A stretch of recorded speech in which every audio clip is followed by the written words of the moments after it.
अथ पंचविंशो अध्याय 25वां अध्याय। नारद जी बोले, हे ब्राह्मण, उन ब्रह्मा विष्णु आदि देवताओं तथा सभी मुनियों के प्रेम पूर्वक चले जाने पर फिर क्या हुआ? ही तात शिव ने क्या किया, फिर कितने समय के बाद तथा किस प्रकार वर देने के लिए आए उसे बताइए और प्रीति प्रदान कीजिए। ब्रह्मा जी बताते हैं, उन ब्रह्मा और देवताओं के अपने अपने आश्रम चले जाने पर पार्वती की तपस्या परीक्षा करने के लिए शिवजी के साथ समाधिस्थ हो गए। उन्होंने अपने आत्मा से ही परमात्मा से परात्पर निरवग्रह आत्म स्थित ज्योति को धारण कर विचार किया। वस्तुतः वे शिव भगवान श्रीश्वर वृषभध्वज अविज्ञात गति जगत सृष्टा हर एवं परमेश्वर हैं। ब्रह्मा जी बोले, हे तात, उसी समय पार्वती ने भी महाघोर तपस्या प्रारंभ की। उस तप से शंकर भी अत्यंत विस्मित हो गए। भक्तों के अधीन रहने वाले वे समाधि से विचलित हो गए। तब उन जगत सृष्टा हर ने वशिष्ठ आदि सप्तऋषियों का स्मरण किया। वे सभी सप्तऋषि भी शिवजी का स्मरण करते हुए प्रसन्न मुख होकर अपने भाग्य की बहुत सराहना करते हुए वहाँ शीघ्र ही उपस्थित हो गए। उन महेश्वर को प्रणाम करके वे हर्षपूर्वक गदगदवाणी से हाथ जोड़कर और से झुकाकर स्तुति करने लगे। सप्तऋषि बोले, हे देव देव, हे महादेव, हे करुणा सागर, हे प्रभु, हम लोग धन्य हो गए जो आपने आज हम लोगों का स्मरण किया। हे नाथ, आपने किस लिए स्मरण किया है? हम लोगों को आज्ञा दीजिए। हे सौमन, अपने दास के समान ही हम लोगों पर कृपा कीजिए, आपको प्रणाम है। ब्रह्मा जी बोले, मुनियों की इस विज्ञप्ति को सुनकर विकसित कमल के समान नेत्रों वाले वे करुणानिधि हंसते हुए प्रेम पूर्वक कहने लगे। महेश्वर बोले, हे सप्तऋषिगण, आप लोग सभी प्रकार के ज्ञान से विलक्षण हैं तथा मेरे हित करने वाले हैं। हे तात, मेरी बात शीघ्र सुनिए। इस समय गौरी शिखर नामक पर्वत देवेशी पार्वती गिरिजा अत्यंत दृढ़ चित्त से तपस्या कर रही है। हे ऋषियों, सखियों से सेवित तो उसने अपनी समस्त कामनाओं का त्याग बड़ी दृढ़ता के साथ मुझे अपना पति बनाने के लिए निश्चय कर लिया है। हे मुनि श्रेष्ठ, आप लोग मेरी आज्ञा से वहाँ जाइए और उसके प्रेम और दृढ़ता की परीक्षा कीजिए। उस व्रत मेरी आज्ञा ही है कि आप लोग उसे सर्वथा छल युक्त होकर वचन कहिए, इसमें संशय नहीं है। ब्रह्मा जी बोले, शिव जी की आज्ञा प्राप्त कर मुनिगण उसी समय उस स्थान पर गए जहाँ जगत माता पार्वती तपस्या कर रही थी। उन लोगों ने वहाँ साक्षात दूसरी तप सिद्धि के समान तेज से दीप्यमान और परम तेज की मूर्ति स्वरूपा पार्वती को देखा। ही सुब्रती उन सप्तऋषियों ने हृदय से पार्वती को प्रणाम करके उनसे विशेष रूप से सत्कृत हो विनम्र होकर यह वचन का ऋषिगण बोले, हे शैलश्रुते देवी, सुनो, तुम किस उद्देश्य से यहाँ तपस्या कर रही हो? तुम किस देवता को प्रसन्न करना चाहती हो और क्या फल चाहती हो, उसे इस समय बताओ। ब्रह्मा जी बोले, हे नारद, जब उन सप्तऋषियों ने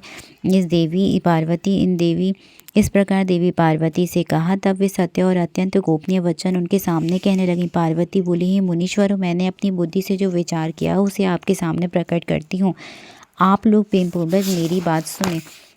हे विप्रों, आप लोग मेरी असंभव बात सुनकर परिहास करेंगे, इसीलिए उसे कहने में मुझे संकोच तो हो रहा है, पर मैं क्या करूं? आप लोगों से पूछ कर कह रही हूँ। मेरा यह मन बड़ी दृढ़ता से हठपूर्वक दूसरे के वश में हो गया है। जल के ऊपर बहुत ऊंची दीवार उठाना चाहता है। सदाशिव ही पति हूँ, ऐसा मनोरथ लेकर देवर्षि नारद की आज्ञा प्राप्त कर करके मैं अत्यंत कठोर व्रत कर रही हूँ। इसमें मेरे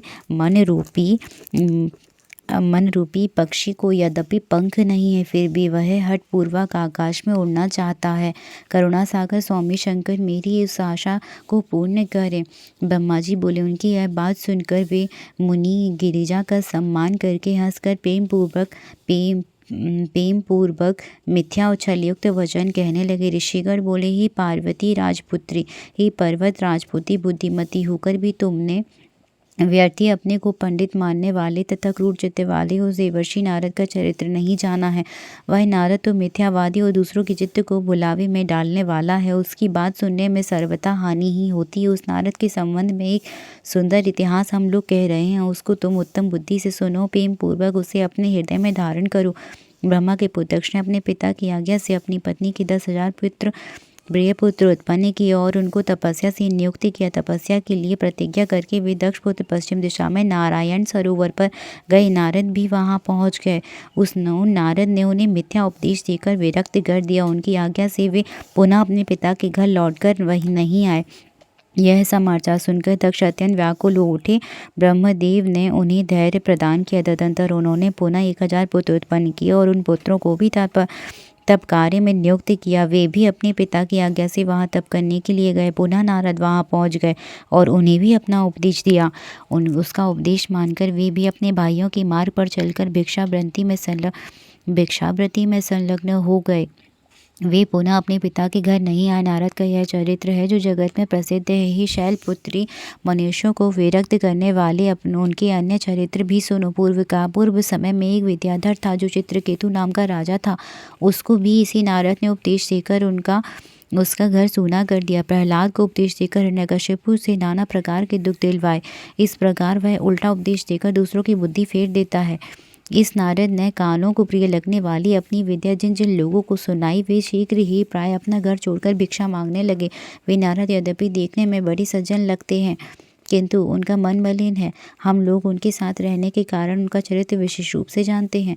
बगलू के श्वेत वर्ण शरीर को देखकर सब लोग उसे साधु कहते हैं। फिर भी क्या वह मछली नहीं खाता? साथ में रहने वाला ही साथ रहने वालों का चरित्र जानता है। तुम तो परम बुद्धिमती हो, फिर कैसे उनके उपदेश से फंसकर मूर्खों की तरह कठिन तपस्या में लग गई? वे हे बाले, यह परम दुख की बात है कि तुम जिसे अपना पति बनाने के लिए इतना कठिन तप कर रही हो, वह कामदेव का शत्रु है, उदासीन तथा निर्विकार है। वह अमंगल वेश धारण करने वाला शिव निर्लज्ज है। उसके घर का और कुल का आज तक किसी को पता नहीं। वह कुवेशी, भूत प्रेत आदि का साथ करने वाला, त्रिशूल धारण करने वाला और नग्न रहने वाला। वह धूर्त नारद ने अपनी माया से तुम्हारे ज्ञान को नष्ट करके बड़ी युक्ति से तुम्हें मोहित कर दिया और तपस्या से तुमसे तपस्या करवाई। ऐसे वर को प्राप्त कर तुम्हें क्या सुख मिलेगा? हे देवेशी पार्वती, तुम ही विचार करो। मूढ़ शिव ने सद्बुद्धि से दक्ष कन्या सती से पहले विवाह करके कुछ दिन भी उसका निर्वाह नहीं किया और सती को भी दोष लगाकर उसका स्वयं त्याग कर दिया। वे भी अपने अकल अशोक स्वरूप ध्यान करते हुए सुखी होकर रमन करते रहे। वे तो अकेले पर निर्वाण संग और दैत्य हैं। हे देवी, उनके साथ स्त्री का निर्वाह किस प्रकार संभव होगा? अब तो तुम हमारी बात मानकर घर चले जाओ, अपनी दुर्बुद्धि का त्याग कर दो। हे महाभागे, ऐसा करने से तुम्हारा कल्याण होगा। तुम्हारी योग्य वर विष्णु है, सभी सद्गुणों से संपन्न है। वे प्रभु वैकुंठ में निवास करने वाले लक्ष्मी के नाना प्रकार की क्रीड़ाओं में कुशल हैं। हम लोग तुम्हारा विवाह उन विष्णु से कराएंगे। वह विवाह सब प्रकार से सुखों को देने वाला है। हे पार्वती, तुम इस प्रकार के हट का परित्याग करो और सुखी हो जाओ। ब्रह्मा जी बोले। इस वचन को सुनकर जगदम्बा पार्वती हंसकर उन ज्ञान विशारद मुनियों से पुनः कहने लगी। पार्वती बोली, हे मुनिगण, आप लोग यद्यपि अपने विचार से सत्य कह रहे हैं, किंतु हे द्विजो, मेरा हट नहीं छूटेगा।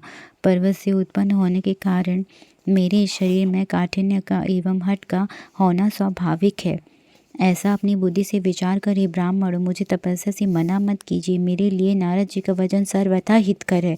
मैं उसका परित्याग कदापि नहीं करूँगी। वेदवेत्ता विद्वान कहते हैं कि गुरु का वचन कल्याणकारी होता ही है। जिन लोगों ने बुद्धि से यह निश्चित किया है कि गुरु के वचन सर्वदा सत्य हैं, उसको इस लोक तथा परलोक में सदैव सुख प्राप्त होता है। उन्हें कभी दुख होता ही नहीं।